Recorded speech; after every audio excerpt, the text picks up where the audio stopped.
Hello,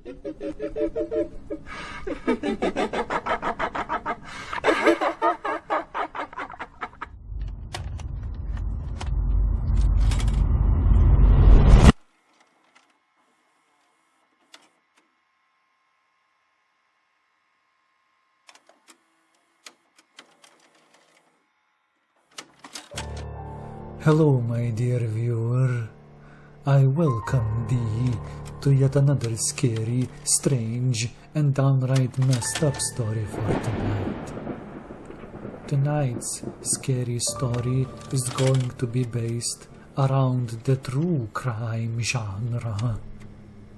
Those who are fans of this theme would no doubt appreciate the great trials and tribulations I had to go through to create this content about the things that go bump in the night, all for your amusement.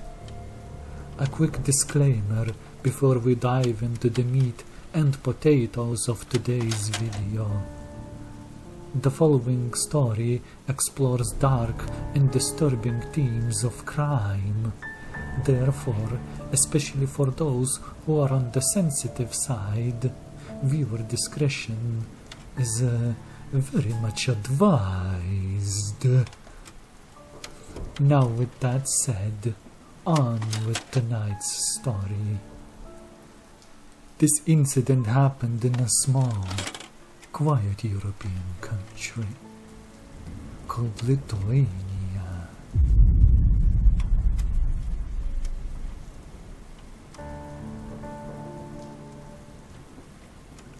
Ladies and gentlemen, gather round and grab your popcorn, folks, because we've got another riveting tale from the port city near the Baltic Sea named Klaipėda. In the melodious words of the police commissioner of Klaipėda city, because nothing says heartwarming like a police commissioner's statement.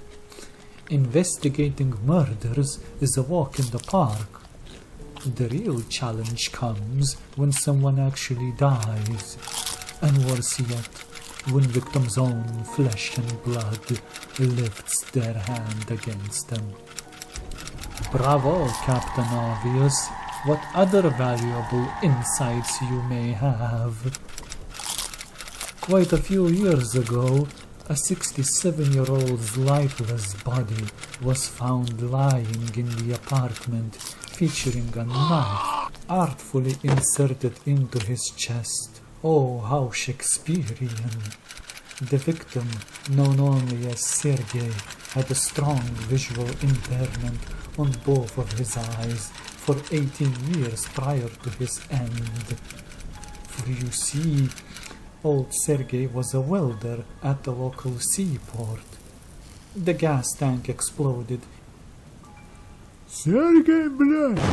Look out!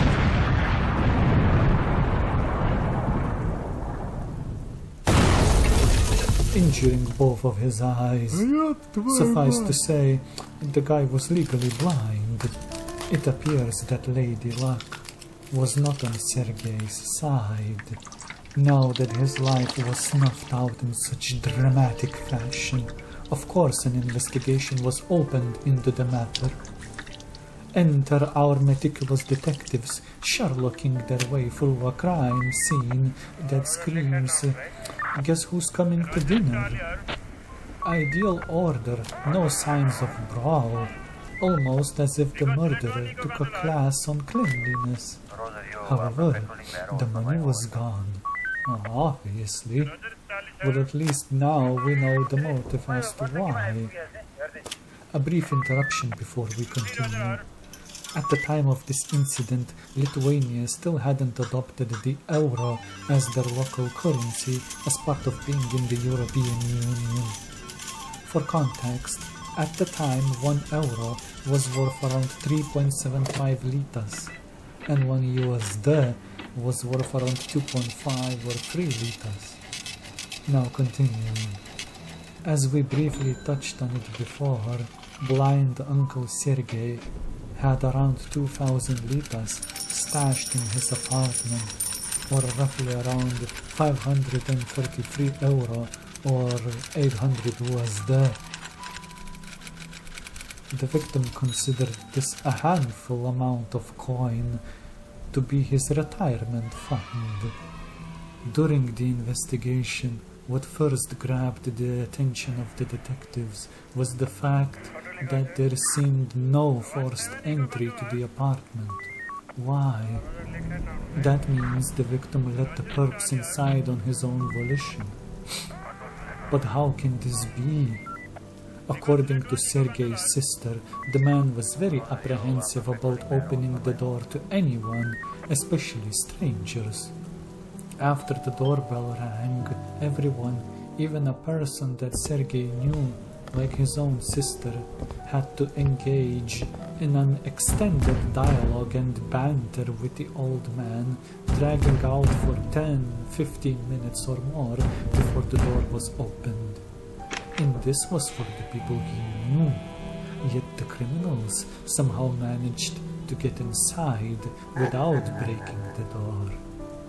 Odd! It's a mystery wrapped in an enigma, it seems. After pacing around back and forth inside the apartment for multiple times, the detective's intuition started to tingle, suspecting a foul play among Sergei's dear ones. And thus the authorities began to do what they do best, point fingers at people. Our prime suspect in this case, a helpful neighbor, because obviously anyone with a good heart must be up to something sinister. But alas, alibi checks out and ruins the detective's narrative, leading the detectives to scurry away while mumbling angrily under their nose. Before long, though, another suspect came to the limelight. Sergei's nephew, a shadowy and peculiar sort of man, known only as Oleg. Oleg, our not-so-bright antagonist, right from the get-go, decides to involve his buddy, known only by what is most likely his street nickname, GG, who was previously a multiple times convicted felon. A lot can be described by his nickname, his life, his crime, and how he afterwards got caught. GG indeed. Anyway, the two, Oleg and his friend GG, were on multiple days long drinking binge until the alcohol ran out, as did the money. Something had to be done to rectify the situation. Thus, our antagonists have concocted a devious plan. Oleg suggested paying a visit to his blind uncle Sergei in order to smack him good and hard, once or twice as he called it, in order to get Sergei to loose strings on his coin purse a bit. In a stunning turn of events, the duo's master plan unfolds as follows. When the relative knocked on Sergei's door, after some convincing, Sergei finally opened the door, letting Oleg in. The two men went inside, sat down in front of the table, and started commiserating, eager to share their most pressing concerns, both conjectures and misgivings, with one another, as their banter took quite some time without accomplishing any meaningful goals. That is, until Oleg's partner in crime, a shadowy man known as GG, sneaked quietly into the kitchen and attacked poor Sergei from the back. I guess it was truly GG for poor Sergei at that moment. Heh, those who are into online gaming would surely approve the pun. Anyway, GG had a stocking filled with sand, which he used as a makeshift club to bash Sergei over the head. After Sergei was caught off guard and tumbled from the chair to the ground, Oleg started choking the man.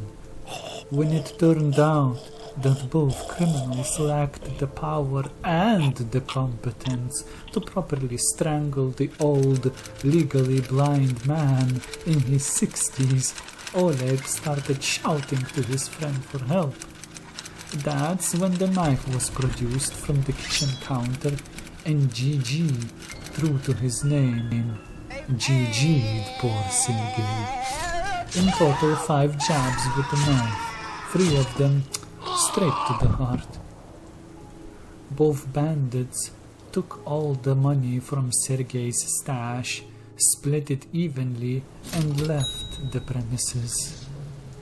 In a matter of days, if not weeks, both men were apprehended. Well, obviously, they were hardly criminal masterminds, as we learned from their exploits just now, and both were put in jail with rather lengthy sentences. Which brings us to the end of today's story. If you liked the video, please like, comment and subscribe, and I will see you in the next one. Thank you.